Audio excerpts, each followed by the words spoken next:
To attach a file, as a teacher, you want to first put it into the content library. So we're going to go to the content library right up here. We're going to attach a file to Unit 1 under Handouts, and I'm going to add a new page for that assignment. Again, it's important that you are creating a new page for every single assignment and not to put multiple assignments on the same page. So I'm going to create that new page. I'm going to click down here below, and then I'm going to go up to Insert, File Printout,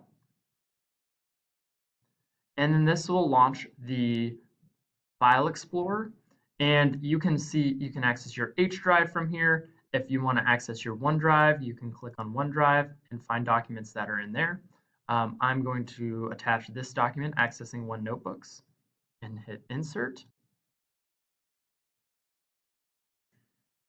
And as it does this, it opens the file in Microsoft Word and then takes you back to OneNote. Sometimes it won't take you immediately back to OneNote, but you'll see this down here is going to be flashing, and just click there and it will take you back to OneNote.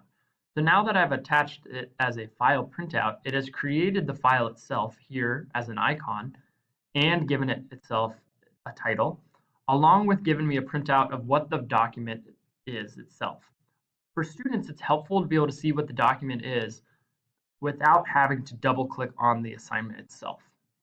Now, the last piece that I would say would be to make sure that you're giving this a numbered page so that it is organized neatly over here on the right side.